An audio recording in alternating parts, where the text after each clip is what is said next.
നമസ്കാരം. Bigg Boss season 7 live അപ്ഡേറ്റ്സിലേക്ക്. Bigg ബോസിൽ ഏതൊരു പൊട്ടിത്തെറികളും ഉണ്ടാവുന്നത് അപ്രതീക്ഷിതമായിട്ടാണ്. പ്രൊമോയിൽ കാണിച്ചതുപോലെ ഇന്ന് കിച്ചണിൽ വെച്ച് തന്നെ ഒരു പൊട്ടിത്തെറി ഉണ്ടായിട്ടുണ്ട്.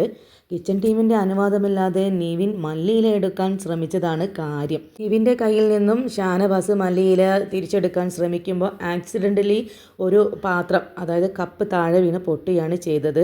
അത് ഷാനവാസ് മനഃപൂർവ്വം പ്രോപ്പർട്ടി നശിപ്പിച്ചതാണ്, സമാധാനം പറഞ്ഞേ പറ്റുള്ളൂ, ഇതിനൊരു തീരുമാനം ഉണ്ടാക്കുന്നത് വരെ ഞാനിങ്ങനെ പറഞ്ഞുകൊണ്ടേയിരിക്കും എന്ന് ആണ് നിവിൻ ഇപ്പോൾ പറഞ്ഞുകൊണ്ടിരിക്കുന്നത്.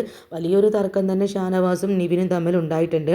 നമ്മളുടെ ബിഗ് ബോസ് തന്നെ ഒരു വാണിംഗ് കൊടുത്തിട്ടുമുണ്ട്, പരിധികൾ ലംഘിക്കരുതെന്ന് പറഞ്ഞിട്ട്. കിച്ചൺ അംഗമായ അനുമോളാണ് ഇതിനെല്ലാം കാരണമെന്ന് ജിഷിൻ അനുമോളെ കുറ്റപ്പെടുത്തുന്നുണ്ട്. പക്ഷേ അഭിലാഷ് പറയുന്നുണ്ട്, ചെറിയ സാധനങ്ങളിൽ തുടങ്ങി വലിയൊരു സാധനങ്ങളിലേക്ക് ഇതെടുത്തു കൊണ്ടുപോകുന്നതായിട്ട് മാറരുത്. മാത്രമല്ല ഇന്നലെ ഒരു റൂൾസ് വെച്ചിട്ടുണ്ട്, കിച്ചൺ ക്യാപ്റ്റനോടോ അംഗങ്ങളോടോ ചോദിക്കാതെ ഒരു സാധനം എടുത്തു കൊണ്ടുപോകാൻ പാടില്ല എന്ന് പറയുന്നുണ്ട്. പക്ഷേ അക്ബർ ടീം പറയുന്നത് എന്തെന്ന് വെച്ച് കഴിഞ്ഞാൽ സ്ക്രീൻ സ്പേസിന് വേണ്ടിയിട്ടാണ് ഇതെല്ലാം ഷാനവാസ് ചെയ്യുന്നതെന്നാണ്. പറയുന്നത് ഈ കപ്പിന് ഒരുപാട് കാര്യങ്ങൾ പറയാനുണ്ട്, എൻ്റെ ഇമോഷനാണ് കപ്പിലൂടെ പൊട്ടിത്തെറിച്ചത്, അതുകൊണ്ട് ലാലേട്ടൻ എനിക്കൊരു പുതിയ കപ്പ് തന്നേ പറ്റുള്ളൂ എന്നൊക്കെ പറയുന്നുണ്ട്. ഇതിനോ തിളക്കുന്ന സാമ്പാർ പോലെ ജിഷിനും അഭിലാഷും കിച്ചണിൽ കിടന്നിട്ട് തമ്മി എന്തൊക്കെയോ പറയുന്നുണ്ട്. അനുമോളെ കുറ്റപ്പെടുത്തുന്നുണ്ട്, നീവിനെ സപ്പോർട്ട് ചെയ്യുന്നുണ്ട്, നീവിനെ കുറ്റപ്പെടുത്തുന്നുണ്ട്, അനുമോളെ സപ്പോർട്ട് ചെയ്യുന്നുണ്ട്. എന്തായാലും വഴക്കും തർക്കങ്ങളൊന്നും അവസാനിച്ചിട്ടില്ല, അവിടെയും ഇവിടെയും അത് നടന്നുകൊണ്ടിരിക്കുന്നുണ്ട്.